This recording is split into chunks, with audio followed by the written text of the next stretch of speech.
형광펜 이야기부터 네. 먼저 해보면은 유 선생님이 공부할 무렵에 전국적으로 히트한 어느 분이 그 밑줄 쫙 하는 거 형광펜 굉장히 유행해지신데요.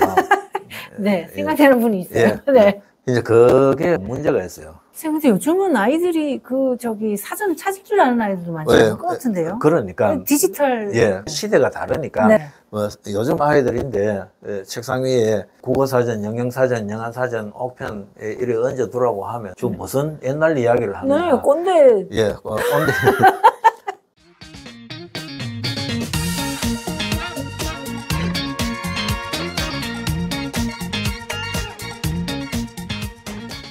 네, 선생님 책을 읽을 때 사전을 활용하거나 형광펜으로 칠하거나 이런 것들도 좀 필요한가요? 이것도 네. 획일적으로 된다 안 된다는 아니고 경우에 따라서 다릅니다. 형광펜 이야기부터 네. 먼저 해보면은 우리가 운전면허 필기시험 공부를 할 때는 형광펜이나 이런 걸로 단순하게 중요한 부분 줄치잖아요. 어느 정도 거기에서 나오는 경우가 많거든요. 단순한 정보나 요점 정리가 필요할 때 형광펜이 도움이 돼요. 그러나 깊이 있는 사색이나 특히 뭐 학생이 공부하는 경우도 형광펜을 많이 쓰면 도움이 될 것 같지만 깊이 있는 학습은 안 된다고 봅니다. 내 생각으로 유 선생님이 공부할 무렵에 전국적으로 히트한 어느 분이 그 밑줄 쫙 하는 거 형광펜 굉장히 유행해지신데요. 네, 생각나는 분이 있어요. 예. 네. 이제 그게 문제가 있어요. 첫째는 줄을 치고 나면은 두 번째 볼 때 형광펜 부분이 눈이 가기 때문에 나머지 추가 질문이나 깊이 있는 이런 게 안 된다는 겁니다. 네, 들어오지 않는 거죠. 예, 네. 들어오지. 네, 네, 네. 우리가 아까 운전면허 필기시험을 위한 공부 같으면 깊이 없어도 되잖아요. 네, 네, 네. 무슨 말인지 몰라도 네, 일시적으로 네, 네. 외워서 시험 치고 잊어버려도 되는 경우가 많잖아요. 네, 네. 그러나 기본 개념을 이용해서 다양하게 문제를 만들어내는 이런 시험에 대응하기 위해서는 교과서를 읽을 때마다 달리 느껴야 되고 다른 질문을 그렇죠. 스스로 만들어야 되는데 형광펜은 그런 경우에는 굉장히 부정적인 요인이 많다. 그럼 선생님, 교과서를 가지고 학교에서 수업을 할 때 선생님이 밑줄 긋고 써라 뭐 이런 거를 말씀을 하시면 보통 학생들이 쓰잖아요. 예. 그럼 그것도 나중에 자기가 스스로 공부할 때는 문제가 방해가 될 수 있죠. 예. 되겠네요. 좋은 질문입니다. 그래서 나는 거기에 대해서 실제로 많은 학생을 통해서 실험을 해봤어요. 예. 이 문제를 선생님과도 논쟁도 많이 했고 내가 선생님과 내기도 해봤어요. 심지어 내기도 해보고 이랬는데 그래서 이제 저는 한 집단은 교과서를 2권씩 준비하게 했어요. 네. 한 권은 네. 형광펜 또 줄쳐보고 네. 선생님 말씀도 다 적어보고 한 권은 깨끗하게 그냥 둔. 그래서 공부하고 이럴 때는 적는 책도 있고 그거 보고 난 뒤에 그 다음에는 깨끗한 책을 다시 한번 읽게 해요. 주기적으로. 그러면은 그걸 가지고 많은 질문을 만들어낼 수 있거든요. 이게 굉장한 효과가 있었어요. 특히 뭐 영어 같은 것도 요즘 학생들 모르는 단어에 밑줄 치고 뜻 적잖아요. 적어서 볼 수도 있는데 그 다음에는 아무것도 적지 않은 책을 보고 단어가 하나씩 다 기억이 되는 거 이런 것도 좋고. 그럼 책을 2권 마련하는 게 좋겠네요. 예, 특히 교과서 정도는 한 2권 마련해서 수업 시간 용 따로 이렇게 하면은 내가 실제로 많은 학생들에게 이걸 해봤는데 굉장히 생산적이고 도움이 됐습니다. 그래서 어쨌든 형광펜은 독서의 목적 이런 데 따라서 다 다를 수 있다. 특히 공부에서는 순기능과 역기능이 있다. 이걸 말씀드리고 싶습니다. 사전 활용. 네, 사전도 굉장히 좋은 질문인데요. 네. 제가 지금까지 학생들을 가르치고 상담하면서 볼 때 국어는 단기간에 성적 향상이 잘 안 됩니다. 맞아요. 사실은 어렵다고 하는 수학도 어떤 특정 단원을 개념만 완전히 이해하고 연속 문제를 좀 풀면 거의 해결이 되거든요. 그런데 국어는 이 지문 다 이해했다고 해서 되는 게 아니고 다른 지문 나오면 또 다르거든요. 국어를 잘하기 위해서 필요한 3가지 요소가 언어 감각, 독해력, 읽는 속도. 언어 감각, 독해력, 읽는 속도는 궁극적으로는 독서를 통해서 배양되는데 독서 습관도 굉장히 중요하다. 그런데 독서 습관도 무조건 빨리 읽는다고 좋은 것도 아니고 천천히 읽는다고 좋은 것도 아니라는 거. 제가 국어가 안 되는 학생들은 상담을 할 때 지문을 주고 읽어봐라 하면은 어떤 학생은 영어 꺼내 읽기처럼 우리 걸도 이렇게 읽는 학생들이 있죠. 이 학생들은 국어를 잘 못해요.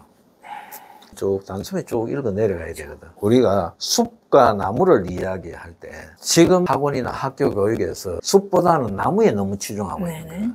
나무에 너무 치중하다 보니까 숲을 못 보는 거예요. 그런데 학력고사 시대만 해도 나무만 제대로 알아도 점수가 어느 정도 나왔어요. 네네. 예를 들면은 맞아요. 서울에 진달래꽃 나보기가 역겨워 가실 때는 말없이 고이번에 들이오리다 할 때 시만 보면 역겨운 사람도 자습서 같은 데 보면은 설명해 놨잖아요. 뭐 네. 주제 이별의 네네. 정한 7호조 이제 이런 네네. 식의 그것만 해도 어느 정도 점수가 나왔는데 수능 도입 이후 언어 영역에는 그것도 중요하지만 전체적인 감상을 할 수 있어야 되거든요. 네. 근데 우리 공부가 대체로 나무에 집중해 집중해 있죠. 있다. 네. 그러나 숲만 보고도 나무의 구성을 잘 모르면은 제대로 숲을 이해할 수 없어요.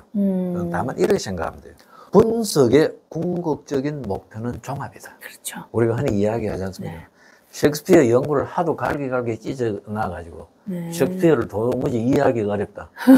네. 부분적으로 연구도 필요하지만 셰익스피어 전체를 이렇게 확 관통해서 볼 수 있는 것도 필요하거든요. 네. 한때 우리가 신문 사설을 읽기 굉장히 중시했거든. 네네.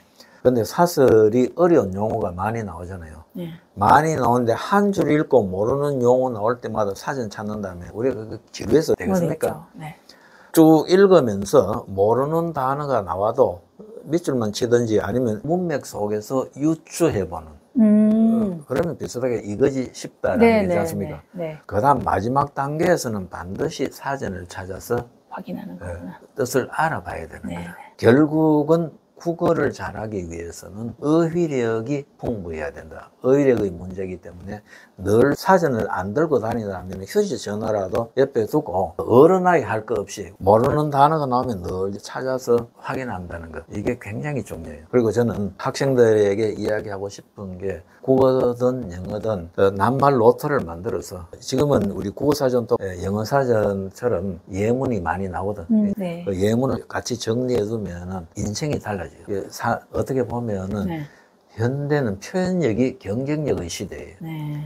내 생각을 말이나 글로 표현할 수 없으면 일종의 이것도 장애예요. 그래서 한 초중고 뭐 대학 시절까지 모르는 어휘가 나올 때마다 습관적으로 낱말 노트 같은 데 적어서 정리를 하면은 이걸 한 10년쯤 하고 나면 어휘의 대가가 안 되겠어요. 그러면 이 표현의 대가가 돼요. 정확하게 또 설득력 있게 전달하는 능력은 굉장한 경쟁력이거든요. 그렇죠. 네. 그래서 독서라는 것은 공부에만 적용되는 것이 아니고 세상 나가서도 사회에서 경쟁력을 위해서 인문사회과학 쪽이든 자연과학 쪽이든 이제는 표현력이 중요한데 여기에서 성공하기 위해서도 제대로 된 독서 능력이 중요하다. 그리고 당면한 입시에서 국어 이쪽을 위해서도 습관적으로 어휘에 관심을 가지고 깊이 있게 정리하는 게 좋다. 내가 처음 공교육에 발을 내딛었을 때, 방제출고등학교에 갔을 때, 이렇게 했어요. 내 수업 시간에, 내 과목이 영어잖아요. 네. 내 수업 시간에 국어사전, 영어사전, 옥편, 세상에 국어사전, 영어사전, 옥편, 이 세 가지를 얹어놓지 않으면은 수업 시간에 쫓아내버리는 젊은 시절이니까. 국어 시간에도 영어사전을 찾아봐야 될 일이 있고, 네. 실제로 사회 과학 용어 중에서 한자가 엄청 많거든요. 네. 근데 요즘은 아이들이 사전을 찾을 줄 아는 아이들도 많지 않을 것 같은데요? 그러니까. 디지털. 예. 요즘은 뭐 그 휴대폰으로 찾기도 하는데, 그 시대가 다르니까. 네. 뭐 요즘 아이들인데, 책상 위에 국어사전, 영영사전, 영어사전, 옥편, 이렇게 얹어두라고 하면, 지금 무슨 옛날 이야기를 하느냐. 네, 꼰대. 예, 꼰대. 그러나 이제 그게 네. 종이 사전은 얹어 놓지 않아도 네. 뭐든지 간에 궁금하면 찾을 수 있는 그게 어떤 형식이든 네. 뭐 휴대폰을 통하든 아니면 그럼에도 불구하고 나는 사전을 비치하는 게 좋다고 봐요. 네. 그리고 휴대폰을 나도 자주 보지만 보면은 우리가 큰 대사전이지 않습니까? 여기만큼 상세하지 않아요. 뭐 급할 때는 네. 휴대전화나 이런 네네. 쪽을 통해서 보고 또 어떤 때는 종이 사진을 펴서 좀 느긋하게 예문도 읽어 볼 수 있고 이래야 되지. 모든 게 편의만을 추구해서는 네네. 안 되잖아요. 네. 때로는 아날로그적인 방식도 네. 필요할 수 있어요. 네네. 이런 게 그 조화가 필요하다. 우리 좀 열린 마음이. 네. 무조건 옛 것은 안 된다. 무조건 지금 방식에 따라야 된다. 이것도 네. 아니고 문명의 이익이도 활용하고 어떻게 하면은 내가 좀 더 깊이 있고 지적 희열, 한의를 느낄 수 있을까. 이런 쪽에 우리가 좀 중점을 두고 책 읽고 공부하면 어떨까 싶습니다. 네. 오늘은 선생님을 모시고 이 책 읽기라는 것이 성적 향상과 무슨 관계가 있는가. 정말 깊은 관계가 있다는 생각이 이제 저는 뼈저리게 들었고요. 아무쪼록 이 말씀을 어린 아이들을 키우는 엄마들이 많이 듣고 도움을 받았으면 좋겠습니다. 저도 제가 아이를 키울 때 이 말씀을 들었더라면 훨씬 도움이 많이 됐을 것 같다는 생각이 듭니다. 네. 감사합니다. 네, 감사합니다. 네. 감사합니다. 감사합니다.